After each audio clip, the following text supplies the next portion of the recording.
Assalamu alaikum everyone. Welcome back in the Learning App with Samina. So today I'm going to tell you a difference between since and for. Since it was very much requested from a long time, so मैंने सोचा why not I make a long video, because I tried to make a short video but it is a very explanatory topic and I had to explain it in a bit better way. So let's start without wasting our time. So सबसे पहले आपको बताती चलूँ कि जो since और for में difference क्या होता है. जो since होता है वो होता है used to tell you a starting point. It does not have an ending. वो सिर्फ आपको स्टार्टिंग पॉइंट बताता है कि it is when something started in the past और वो कंटिन्यू हो रहा है अभी तक. जिस तरह कोई चीज है जो मंडे से अभी तक चली आ रही है, तो मैं उसको बोलूंगी कि it has been happening with me since Monday. ठीक है. तो वहीं पे जो फॉर होता है, that is something which has a ending and the beginning as well at the same time in a one sentence. वो आपको एक पर्टिकुलर टाइम ड्यूरेशन बताता है कि how much of a longer it has took us to do this. ठीक है. मैं अब आपको एग्जाम्पल्स और उसके साथ बताती हूँ. सिंस यूज होता है something like since January, since 8 o'clock, since Monday, since 1990. यहाँ पे स्टार्टिंग पॉइंट मेंशन है, एंडिंग पॉइंट मेंशन नहीं है, क्योंकि ये एक ऐसी चीजों के लिए यूज होता है जो कल मंडे से या 8 o'clock से स्टार्ट हुई हैं और अभी तक कंटिन्यू है. सो उन चीजों के लिए हम सिंस यूज करते हैं. Okay, I hope you understood. वहीं पे जो फॉर होता है वहां पे टाइम ड्यूरेशन स्पेसिफिक होती है कि यहां से यहां तक वो स्टार्ट हुआ है, जैसे कि for 10 minutes, for 2 weeks, for 4 days, okay, for 2 years, for 2 centuries. यहां पे स्पेसिफिकली टाइम मेंशन है बिगनिंग टू एंडिंग तक का.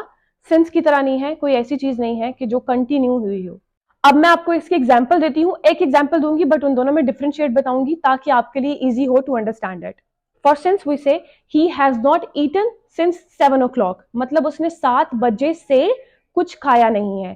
7 बजे से कुछ खाया नहीं है, सिंस यहाँ पे लगेगा. वहीं पे इफ यू वांट टू से he did not eat for 2 hours, he did not eat for 2 hours, आपने यहाँ पे स्पेसिफिकली टाइम मेंशन किया है कि उसने 2 घंटे खाना नहीं खाया, तो यहाँ पे फॉर लगेगा. अब मैं आपको उर्दू में बताती हूँ कि कोई ऐसी चीज जहां पे आप बोलें कि उसने घंटों से खाना नहीं खाया, से, तो इसमें सेंस लगेगा because it has a continuity.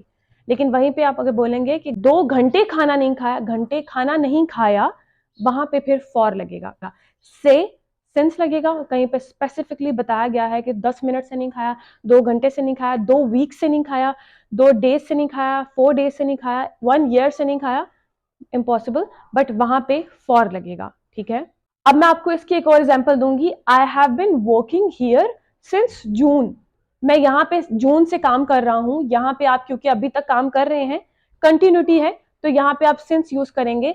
वहीं पे अगर आपको फॉर यूज करना है, you will say I have worked here for 2 years, मतलब मैंने यहाँ पे 2 साल काम किया है. तो यहाँ पे आप अपनी ड्यूरेशन बता रहे हैं टाइम की. बेशक आप वहां पे अभी भी काम कर रहे हैं, लेकिन आप अगर स्पेसिफिक टाइम बताना चाह रहे हैं कि मैंने 2 साल यहाँ पे काम किया है, then you will say I have worked here for 2 years. I have worked here for 2 years. वहीं पे अगर आप बताना चाह रहे हैं कि तब से मैं काम कर रहा हूं अभी तक, then you will say I have been working here since last 2 years. I've been working here from last January. I've been working here from last June or last Monday or some days. तो आप ऐसे बोलेंगे.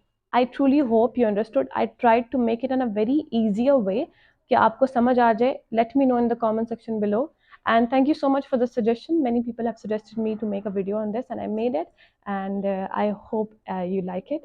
Stay tuned for more such videos. Allah Hafiz. Also, don't forget to subscribe to my channel. It will really help me a lot.